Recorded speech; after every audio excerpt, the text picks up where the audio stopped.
De retour dans l'Africa Newsroom, notre plateau est toujours au complet. Avec moi, notre éditorialiste Jemal Taleb, Monsieur Diallo, membre de la société civile, et Monsieur Makanera, professeur de droit. Et on passe au volet économique avec le Nigeria, dont les autorités en charge du recouvrement fiscal ont déniché plus de 700 000 entreprises qui n'ont jamais payé d'impôts. Le gouvernement a ainsi entamé une opération qui permettra à terme de stabiliser les recettes fiscales du pays, dont l'économie est en déclin, rappelons-le, depuis la chute du prix du baril de pétrole. C'est un sujet de Deogracias Podo. Le Nigeria tente de trouver des solutions à la crise financière qu'il traverse depuis la chute des cours du pétrole sur le marché international. Abuja s'est lancé dans la traque aux entreprises insolvables. Une récente enquête a permis de recenser plus de 700 000 sociétés à travers le pays et qui n'ont jamais réglé leur note fiscale. Des inspecteurs ont donc été déployés par l'autorité en charge du recouvrement et l'opération semble apporter des résultats satisfaisants. Nous avons créé une nouvelle direction chargée du suivi des insolvables. Nos équipes font le tour du pays pour s'adresser aux structures qui ne sont pas enregistrées dans notre banque de données. On leur remet un formulaire, on les enregistre et puis on commence à les suivre pour le paiement de leurs impôts. Fondamentalement, nous avons pu ajouter près de 700 000 entreprises à notre fichier et nous comptons aussi ajouter près d'1 million de particuliers à travers le pays avec le concours des services décentralisés. Selon le Bureau nigérian des statistiques, le produit intérieur brut du pays a décliné de 2,06% sur un an au deuxième trimestre de 2016, après une baisse de 0,36% au premier trimestre de l'année. Le Fonds monétaire international prévoit une récession de 1,8% en 2016, même si les autorités se veulent rassurantes. La nouvelle pression fiscale pourrait permettre à Abuja de trouver des revenus alternatifs et de relancer la croissance économique. Mais elle ne suscite pas le contentement de tous les Nigérians. La démarche est critiquée par de nombreux chefs d'entreprise qui se plaignent du caractère agressif des inspecteurs.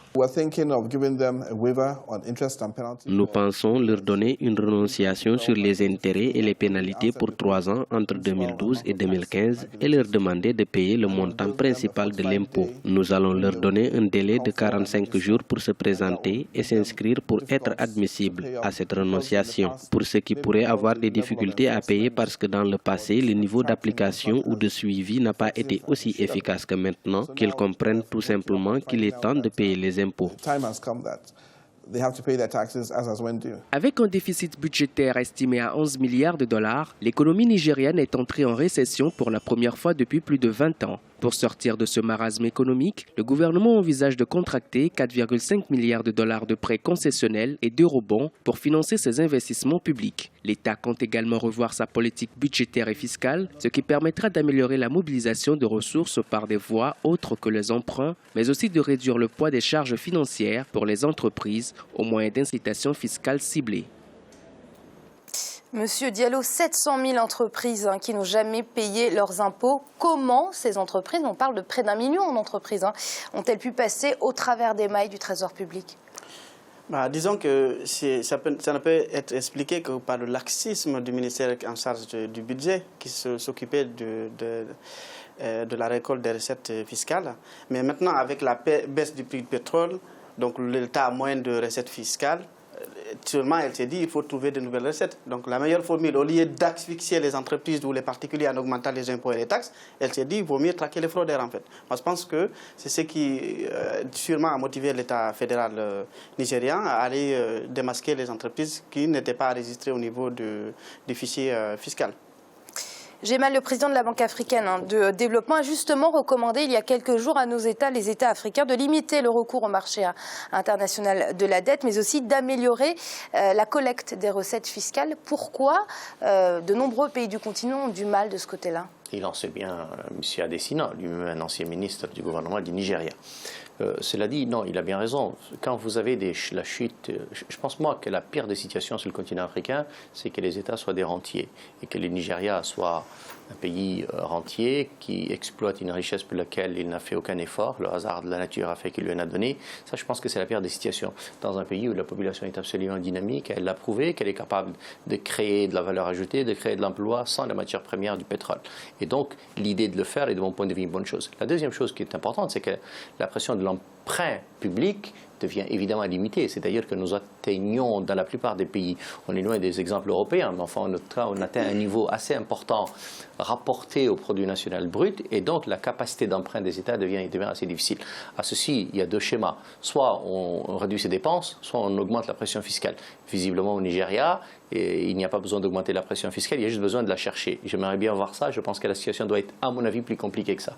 Je pense encore une fois que la pire des solutions pour la situation économique, c'est qu'on fasse de la pression fiscale une arme pour augmenter les dépenses publiques. Je pense que c'est le schéma le plus détestable pour le pays, alors que ce pays vit de la consommation et que la consommation intérieure booste l'économie de façon sérieuse, beaucoup plus importante de mon point de vue, plus durable et plus pérenne que n'importe quel pétrole qu'on vend à n'importe quelle compagnie. Monsieur Makanera, comment appréciez-vous cette pression fiscale? Va-t-elle permettre au Nigeria de redresser son économie qu'on connaît actuellement? La situation est particulièrement critique. Déjà, je ne suis pas d'accord avec la terminologie utilisée. On dit, je ne crois pas que ces entreprises n'ont jamais payé de taxes.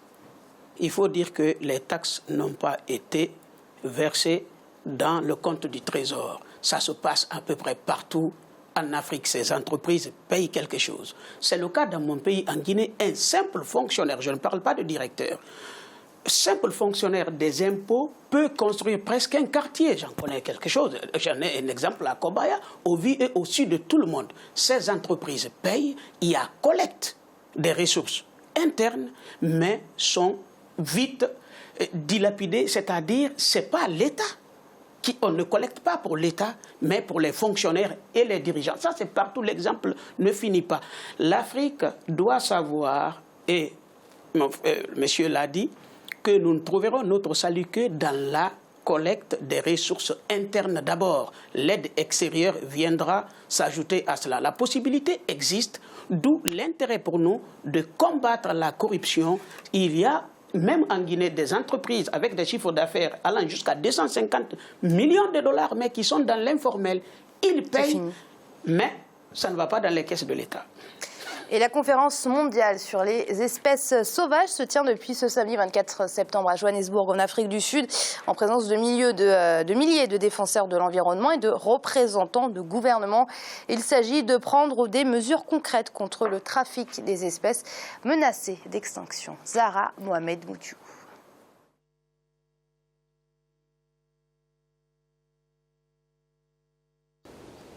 Braconnage et trafic illégal sont dans le collimateur de la Convention internationale sur le commerce d'espèces sauvages menacées d'extinction. Cette réunion se tient à Johannesburg depuis le 24 septembre. Défenseurs de l'environnement et représentants de gouvernements débattent des restrictions commerciales visant près de 500 espèces. Le risque qui pèse sur ces espèces, c'est que beaucoup de personnes ne sont pas au courant de l'intérêt que présentent certaines espèces. Il y a un lien étroit entre la présence d'espèces animales ou végétales.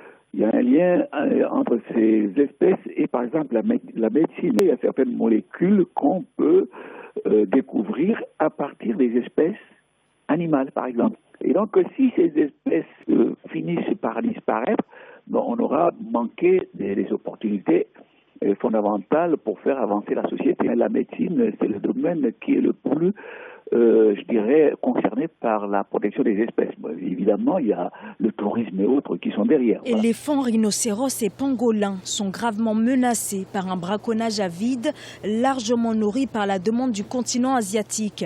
Les éléphants d'Afrique, particulièrement exposés, en l'espace de 10 ans, leur population a diminué de 20%. Ils sont appelés à disparaître d'ici quelques années. Si nous voulons que les espèces qui deviennent de plus en plus rares continuent d'exister, mais il faut que les pays mettent en place des législations qui soient des législations de très haut niveau. Des mesures de protection de ces animaux menacés, notamment les éléphants, sont attendues au terme de cette conférence sur le commerce de ces espèces. Certains pays plaident pour une restriction du commerce de l'ivoire, d'autres comme le Zimbabwe ou la Namibie souhaitent voir la levée de l'interdiction afin de pouvoir écouler sur le marché les stocks confisqués. Monsieur Makanera, on pointe souvent du doigt la demande croissante asiatique en ivoire qui serait à l'origine de ce braconnage de masse. Pour autant, nos États n'ont-ils pas été un peu trop laxistes concernant ce sujet ? Mais c'est ce que je pense en général en Afrique, que ce soit dans le domaine du médicament, de faux médicaments et autres. Toute affaire qui prospère, il faut savoir que l'État, ou en tout cas les acteurs puissants, donc très souvent politiques, ont leurs mains derrière.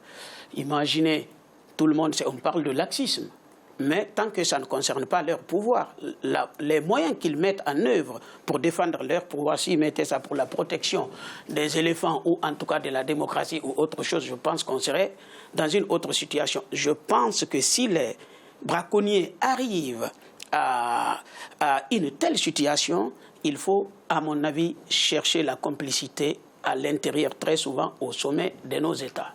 Oui, Gemal, on peut se poser cette question. Qu'ont fait nos États depuis tout ce temps? Pour rappeler un chiffre qui a été exposé dans le reportage, l'Afrique a perdu 20% de ses éléphants en 10 années. C'est énorme. C'est beaucoup. C'est beaucoup, mais je ne suis absolument pas dans la lecture de messieurs qui consiste à penser que nous sommes tous des corrompus, incapables d'avoir une administration qui fonctionne, et quand on en a une, c'est que nous devons chercher le profit derrière. Non, je pense que nous avons des problèmes, comme d'autres en ont d'autres. Nous ne cherchons pas toujours les solutions, hélas. Parfois, quand nous la cherchons, nous ne sommes pas capables de la trouver. En Europe, il n'y a plus de sol viable, il n'y a plus de nappe phréatique viable. Pourtant, les Européens fonctionnent plutôt bien. Nous avons, nous, des problèmes. Le problème que nous avons à protéger notre environnement écologique, et Dieu sait que c'est important, c'est le problème que nous avons à faire un bon médicament, c'est que nous avons parfois à faire des routes. Enfin, ce que vous voulez, nous avons des États faibles, parfois endettés, qui sont dans des difficultés, souvent mal gérés, hélas, c'est vrai. Mais enfin, nous y faisons face tout de même. D'ailleurs, s'il y a une conférence et il y a tout ça, c'est parce que la conscience est là et que la nécessité de protéger cet environnement est une évidence. Gemal, merci pour vos analyses. Merci Amira, et merci à ceux qui nous regardent, et bonne soirée. Merci à vous également, Monsieur Diallo. Je rappelle que vous êtes membre de la société civile. Merci beaucoup de votre invitation, c'était un plaisir. Et merci à vous, Monsieur Makanera. Je rappelle, vous êtes professeur de droit. Merci d'avoir été avec nous. Merci. Et dans quelques temps, on fera le bilan du dialogue. Exactement. On y reviendra, bien évidemment, au cours de cette émission. Vous l'aurez compris, l'Africa Newsroom, ce n'est fini. Mais on se retrouve demain pour une nouvelle émission en cette semaine, toujours consacrée à la Guinée. À demain.